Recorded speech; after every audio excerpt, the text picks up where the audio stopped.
It's a late night. You're all staying with us. I really appreciate that. It's been a fun, interesting evening. We're not done yet. You think we're done, but we're not. Haha.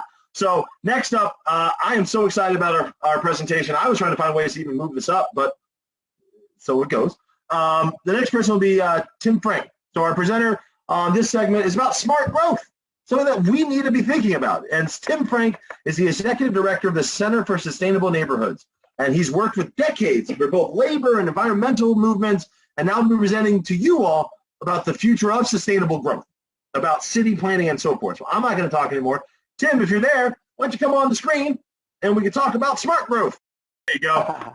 I understand you don't want Big Brother seeing you all the time. Yeah, the last little detail. I have to tell you, I borrowed that from Mark Zuckerberg. Me too. The moment I saw he had tape on his computer was the moment I started doing that too. Yes. Anyway, enough of us just yapping. I'm going to go on mute, and the floor is. So thank you. So I've been working in the area of smart growth for about 25 years or so. I got my start with the Sierra Club. I served for a good number of years as chair of the Sierra Club's National Challenge to Sprawl campaign, which worked to try and stop sprawl, but also at the same time to promote its opposite, which is smart growth, which is sort of the positive spin on economic development. It's what we can agree on, what we are actually for. It's a way for environmentalists to actually be in favor of economic growth and to be demanding about whether it be equitable and environmentally sustainable. For about 20 years, I've also served as on the board of Good Jobs First, which is a DC-based think tank that works on economic development reform and smart growth for working families. And I believe many of you probably are familiar with Good Jobs First work. And I'm going to show you a publication of theirs shortly. And it's been a wild ride for me, a really interesting opportunity to collaborate with labor in a really serious way. And for about the last 14 years, I've served as the executive director for the Center for Sustainable Neighborhoods. And we support policies and projects that help build sustainable neighborhoods and regions.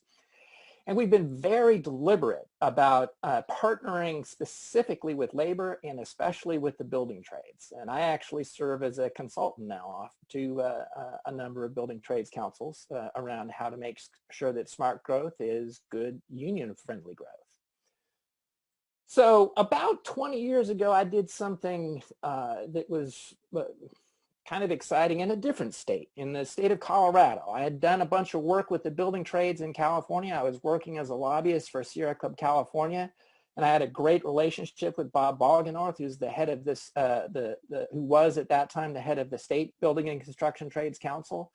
And in the year 2000, the Sierra Club had put a ballot measure on the ballot in Colorado to establish an urban growth boundary around the Denver metro area. And the building trades came out against that measure, and the measure went down in defeat. The trades actually did a good job with their politicking, and they succeeded, and they killed the measure. And in the aftermath of that, Ellen Gollenbeck, who was then the head of the Colorado Federation of Labor, wanted to see if she could broker a conversation between organized labor and the environmental community about how they could work on the same side. And she invited a number of people to come back and actually work with an assembled group of environmental leaders and labor leaders from Colorado. And I represented the Sierra Club, and Bob Balgenorth represented the California building trades, and we talked to them about how we were working together in California. And we worked with this group, and at the end of a very long day, we actually came up with a set of initial agreements that led to organized labor and the environmental community in Colorado working to put two ballot measures on the ballot that were ultimately on the 2004 ballot. And one of those actually established Colorado's renewable portfolio. So that committed the state of Colorado to beginning to build utility scale renewables. And the other was a ballot measure that funded the establishment of the Denver rail transit network. So what's really interesting about this is these are kind of two key pieces that you see now in the Green New Deal. And they had labor standards on them, and they've been a terrific success in the state of Colorado. The fast tracks not only provided a huge amount of union labor, building out the new rail transit system, but then spurred a great deal of smart growth, which was transit-oriented development, intensive, complex projects in the downtown and around the transit stations, which is exactly the kind of work where the unions actually are more likely to get the work, and they have been. So it changed the pattern of development in the Denver metro area significantly to the benefit of both the environment and the building trades. And I would argue, and you're going to find out a little bit about this, about why, that it was actually good for the overall union movement, every sector. So I actually have a bit of a presentation that's going to show you. Here we go. Now I just need to share a screen. Share screen.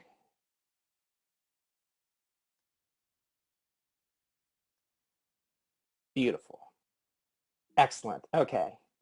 Now I just have to figure out how to operate this. So to start with, I wanted to actually say something about the broader context in which we're doing this work. I started out my career thinking I wanted to work on making the American economy sustainable. I thought that the key to making to protecting the environment was to figure out how to make it profitable to do so. And I got a degree in economics, and then I've been working in environmental policy ever since. But it wasn't very long after I got out of college that I recognized that we needed to do more than just figure out how to make it profitable to do right by the environment, that we had to solve our social justice issues too. And America is a really challenging place to do all of this. We use more land, more energy, more building materials per capita than other rich industrialized nations. We have more poverty and less social housing than other rich countries. And all of this has been driven by politics that dates back as far as a century. Where we have taken a path that is divergent from the path that other wealthy countries and wealthy capitalist countries have taken.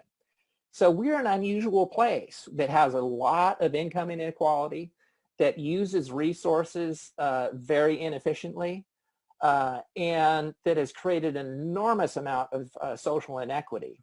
And it's by and large driven by policy. It isn't just a lightly regulated capitalist country just doing what capitalism would do. We heavily regulated in a particular way that deliberately created segregation, that deliberately created sprawl. And at the same time, by limiting the strength of labor rules, we created an enormous amount, an unnecessarily large amount of poverty. And when you put poverty and this segregation together, you get this toxic mix. It's actually terrible for low-income people, but it's actually bad for the overall economy. We have higher cyclic, higher, more aggressive economic cycles, which means that you have big highs and then very low lows. And when you have a deep recession, it's very damaging to the overall economy. So the opportunity here is to think bigger when we look at the challenge of a just transition and try to figure out how we can solve the whole problem. But looking at America's unique zoning environment that currently requires segregation, and instead look at creating more mixed income neighborhoods by fixing housing policy, which has too little affordable housing and needs more. We actually have some of the lowest rates of investment in social housing of all the OECD countries. And if we want a more just society, we're going to need to invest a great deal more in affordable housing. And if we do that right, we can create good union jobs while doing it. We need to shift our transportation policy. For years after World War II, we invested almost entirely in highways and not at all in transit. And we need to shift that. And finally, we need to fix labor policy. So we've had bad labor rules ever since Taft-Hartley took the wind out of the sails of the labor movement in 1947. And it's only gotten worse since. And we need to fix that so that we can have a stronger middle income economy. So here's just a few of the things that we did to create the current mess. You know, in 1928, Hoover introduced these zoning codes that were adopted all over the country. All 50 states now actually are dominated by single-family zoning. And this is really uniquely American. There's no other country on earth that actually has devoted huge amounts of residential land where it's illegal to build a duplex, let alone a small-scale apartment. Only America does this. And yet, it's 70% of the residentially zoned land in America, and the majority of the residentially zoned land in all 50 states. It's just amazing. So it's this uniquely American problem that we need to fix.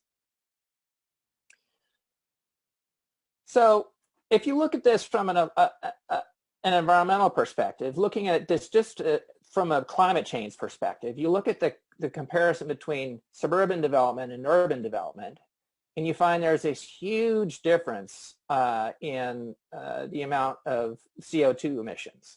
And ordinary people would think that the image on the left is actually more sustainable, but it's not. In fact, the image on the right, the more intensively developed parcel, is actually the way more sustainable land use. And you can see down at the bottom, just measured in terms of CO2 pounds per household, the tremendous advantages that urban density provides. And it isn't just greenhouse gas emissions, it's all these other environmental inputs. It's all the materials for pipe and wiring and lumber, etc. And then it's also the amount of land that we use. So this is the reason why America uses 4 times as much land as Europe does on a per capita basis for urbanization. So if we want to grow more smartly, we can save a lot of farmland. We can also create communities that are healthier places to live. This little graph shows you just how unique America is. America is here on the left, and then here's all these other countries. And what we're actually looking at here is obesity is the red line, and then walk, bike, cycle, and transit is the green line. So what you see is all these other countries are actually places where we have neighborhoods that are great places to walk, bike, and cycle. And in America, we make everybody drive to do everything. And it turns out that being a couch potato who drives everywhere is bad for your health. And the interesting thing about this is that it isn't just low-income people who suffer. High-income people who live in neighborhoods that were green-lined during the era of redlining have neighborhoods that are unwalkable, because the way we made them segregated is by requiring large lots for every single home. So as we go about trying to figure out how to build a more sustainable economy, environmentalists can honor these principles. Let's fix the labor problem and let's fix the housing problem. So this policy right here is actually drawn from the Sierra Club's new infill development policy, and it shows you how good environmentalists can be as allies for the labor movement. So the top one shows you what they said about all infill development. It should honor and support the right to organize and promote quality union jobs and livable wages for both construction work and the permanent jobs that follow. So if we do this and we think about economy-wide what we can do, what we're building, and we have environmental allies asking to ensure that all construction work is union work, all the hotels are union work, all the restaurants are union work, that's a way to begin to create a middle wage economy. And if we want to take our, all our segregated neighborhoods and fill them with affordable housing, well, that's going to take a lot of investment. And if we do that right, it will not only let people make decisions about how to live in inclusive communities, but it will also create a whole lot more union construction. It could, but it won't necessarily. We have to pay attention to the details, because right now in America, the biggest affordable housing funding programs are the low-income housing tax credits, which don't actually require good union labor. They don't trigger Davis Bacon. So that's something that we need to fix. And this is the key to actually making smart growth work for everybody, is that we need to actually tend to all the details and attach the appropriate labor standards to everything. So that we need to attach labor standards to the low-income housing tax credit at the federal level, and we need to attach labor standards to the low-income housing tax credit here in California. So this is a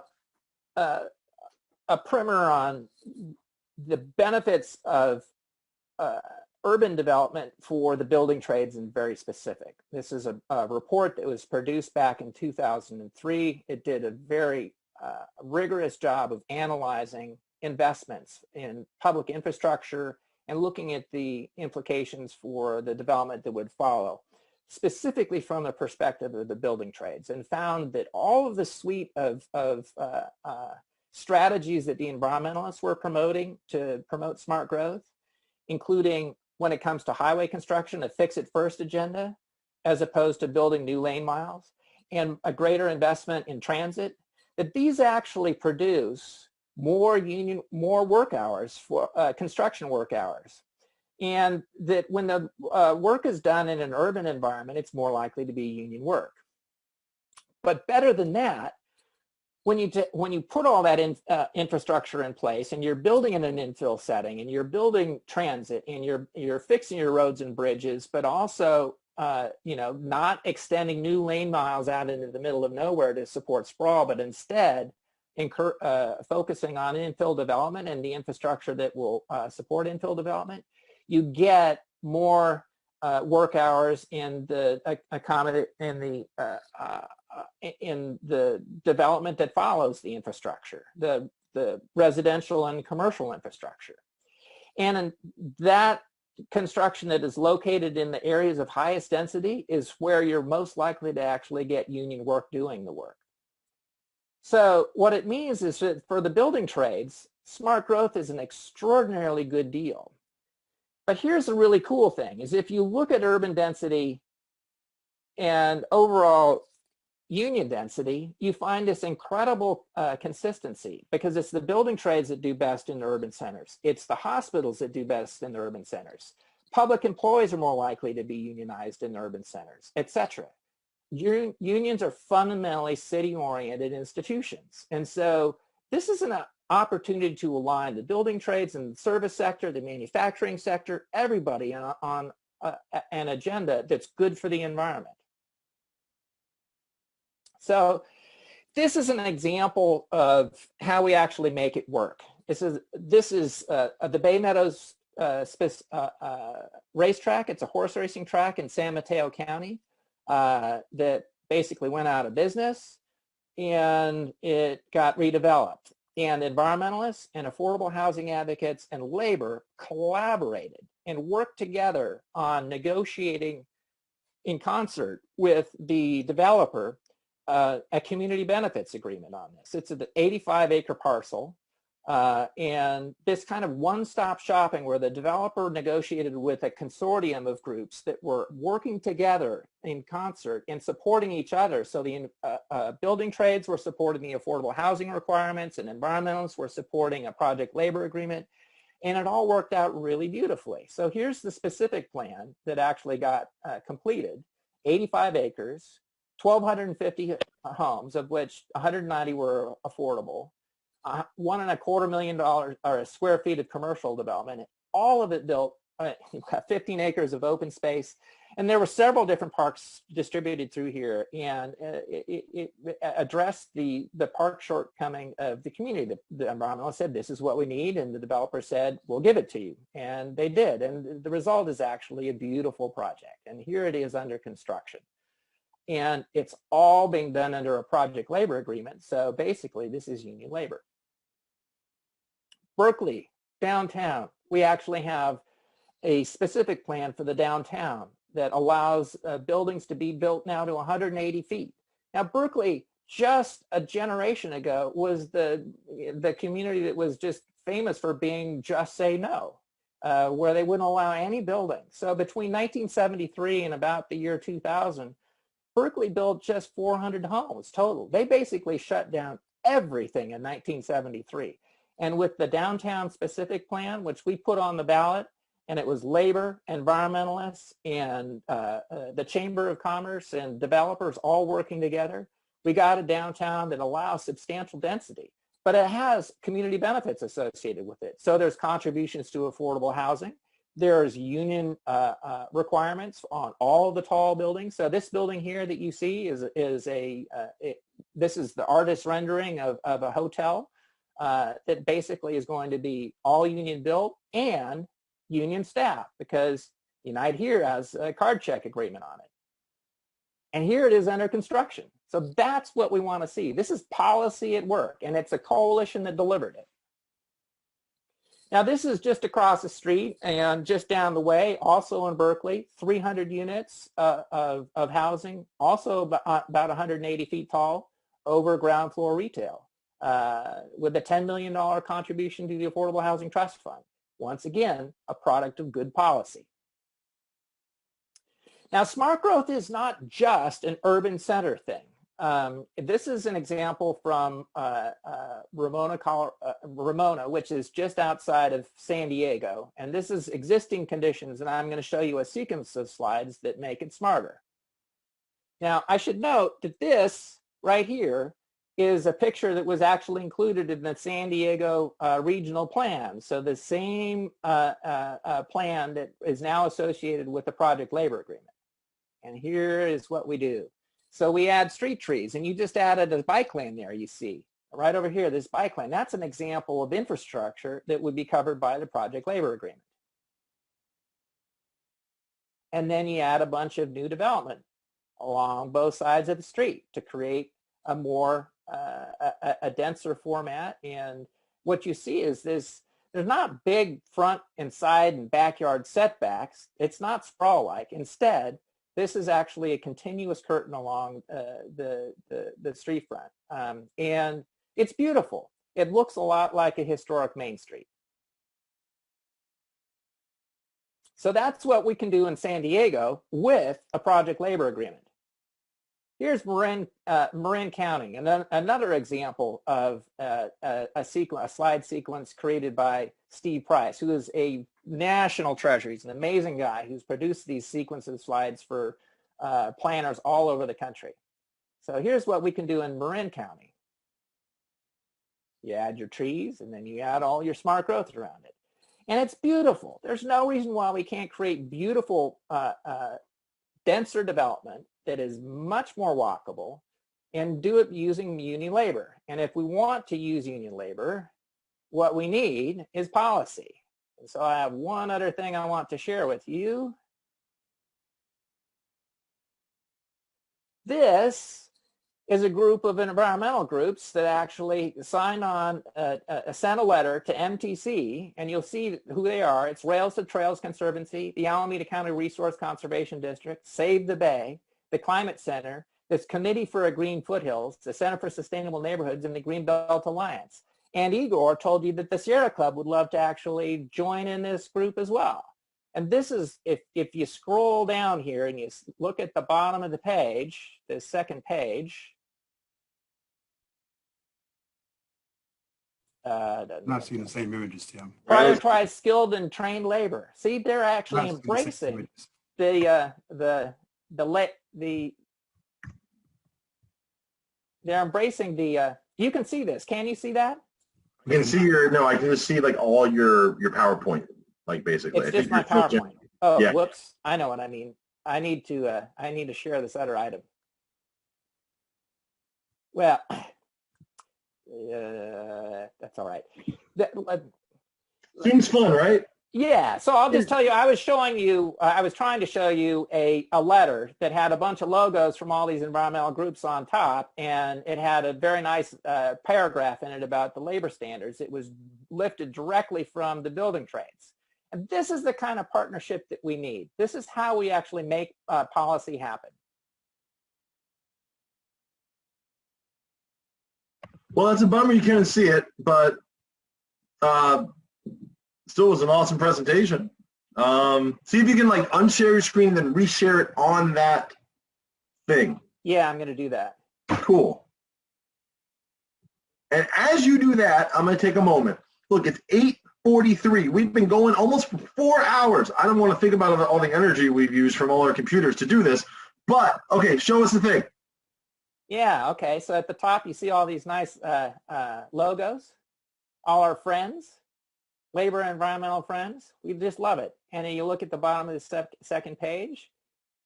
Prioritize skilled and trained labor. Publicly funded transportation, housing, and environmental projects called for in the plan should use apprentices and skilled and trained journey level workers for all construction work. And that tells you why it's good. And it's good for the environment and good for equity.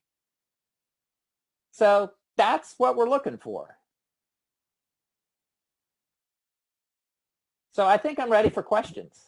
Okay, let's do that. Let's get a few questions.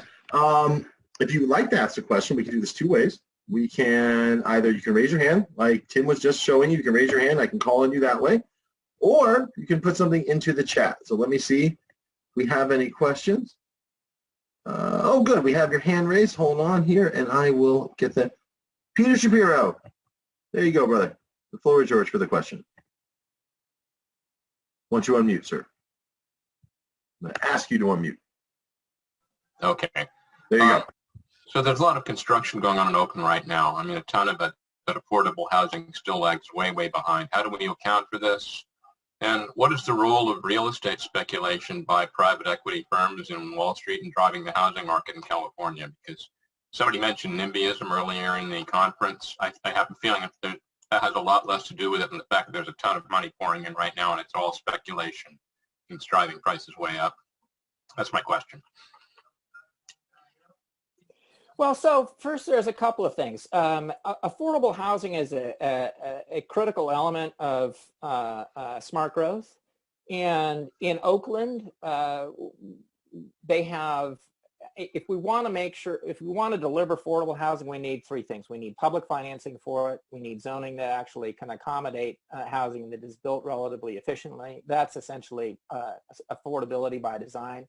And then finally, we need some inclusionary zoning that actually makes sure that that market rate developers are contributing their fair share to building affordable housing. Now, you can't actually ask the market rate developers to do the whole big lift of making housing affordable for everybody, because they can't compensate for the fact that Walmart's paying crappy wages, that that most janitors make very low wages, etc. We need higher minimum wages. We need a whole slew of strategies to try and raise wages in the rest of the economy too. The housing construction field can't do it all by itself, but it can do something, and we should be asking for something everywhere. So every community that doesn't have an inclusionary requirement needs one. In Alameda, we also have, the county has a affordable housing bond measure, Measure A, that happens to have a project labor agreement. That's contributing to it.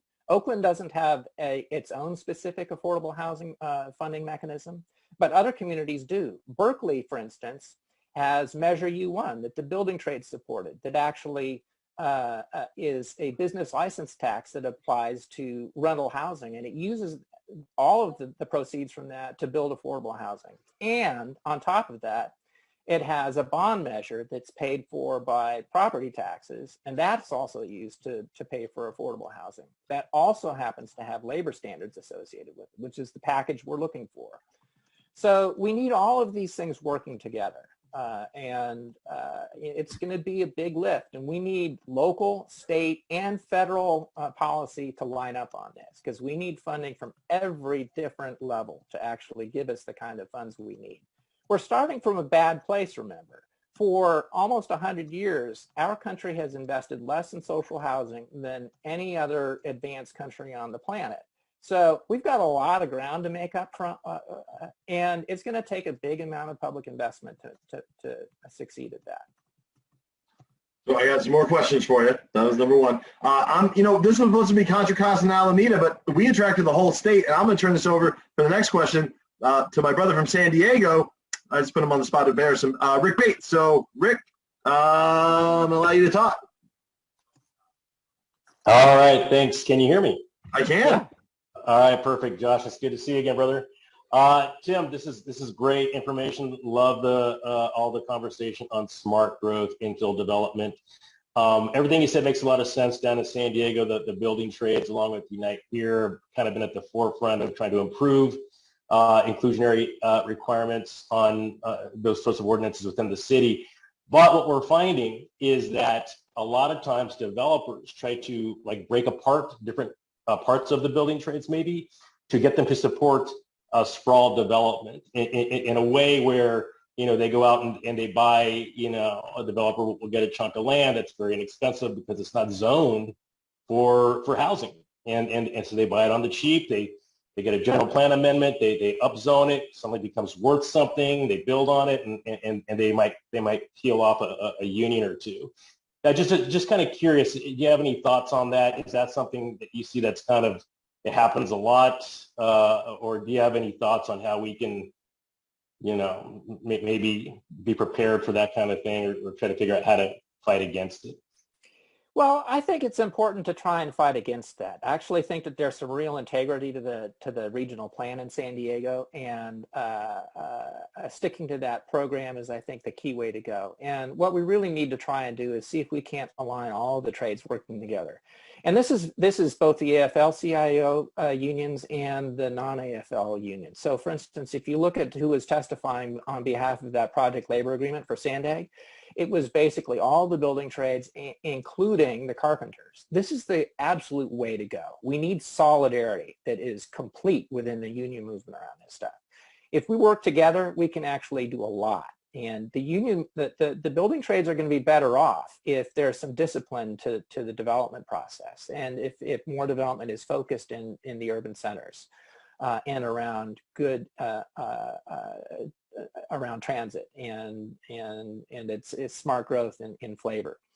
If you look at the relatively light intensity development that is happening out on the periphery, it actually doesn't involve as many work hours for us as the more complex, denser stuff that you get in with more smart growth. So I think that discipline is actually really important. So yeah, I don't know how to stop the one-off things out there other than through policy, and it's through these regional policies that we succeed. And so we need to basically work on general plans, and we need to work on regional plans with all hands on deck, making sure that the unions are getting a good deal out of it. I mean, right now, one of the problems, if you're looking at the residential sector, is that almost nobody's getting much of the work anywhere. It isn't union work. The residential sector is the worst sector in the entire construction economy. They've been union busting in California since 1980, and they've done a very good job about it. The developers have, and it's a real problem. We need to fix that. But I'm convinced that we can establish a fix through policy and working with both general plans and with regional plans and with state lawmakers to find solutions that provide union friendly policies that are attached to smart growth policies.